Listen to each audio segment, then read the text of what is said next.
Hello, and welcome to Investigative Math.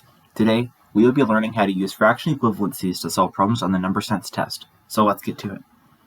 Keep in mind, this trick uses a lot of information regarding fractions and their decimal equivalents. So if you haven't brushed up on that in a while, I would recommend doing so before finishing this video. Alright, so for our first problem, we have 16 2/3 multiplied by 42. Now, the trick behind this is to take this 16 2/3 and represent it as a fraction multiplied by a power of 10. Now, what do I mean by that? So I'm going to take a commonly known trick, the 25s trick. Let's say I was doing 24 times 25. Well, I know 25 is equal to 1/4 of 100. So here we have our fraction multiplied by a power of 10, 10 squared. Since 1/4 is 0.25, if you multiply that by 10 essentially twice, you're going to move the decimal place over to the right. So how does this help us? Well, now we have an expression that's a lot easier to work with.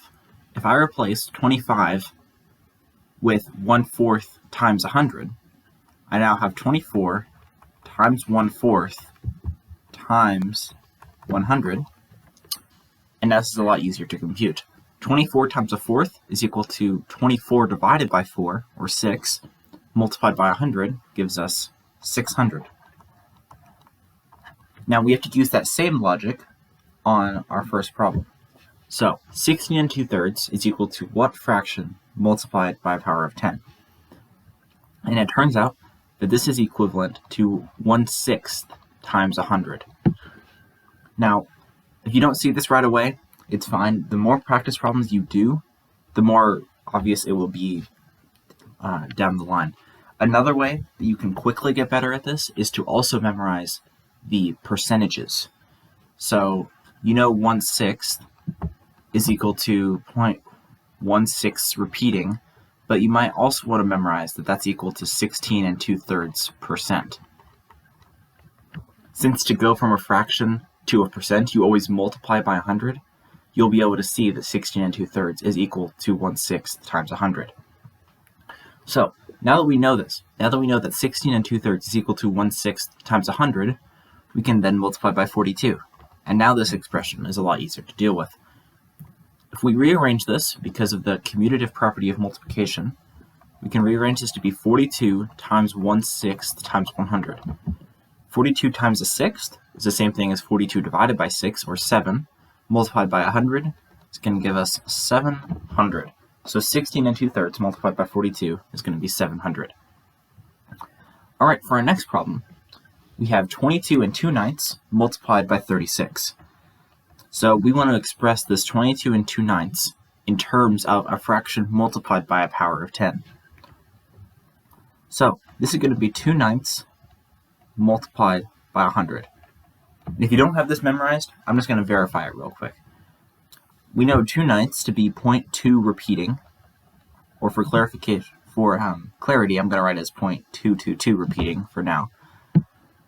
Now, if we multiply that by 100, I'm just going to move the decimal place over 2 to the right, and you get 22.2 repeating, which is equal to 22 2/9. There's your 22, and the 0.2 repeating is going to give us the 2/9. Again, this will be a lot easier to see, one, the more problems you do, and two, if you have your percentages memorized. So, on to the question. Now we have a more reasonable expression to deal with. Instead of 22 2/9 times 36, we can now think of it as 2/9 times 100 times 36. Using the commutative property of multiplication, I can rearrange 2/9 times 36 times 100. And keep in mind, if you're okay with just multiplying select terms in a sequence like this, where you have multiple things being multiplied, you don't even have to think about rearranging these.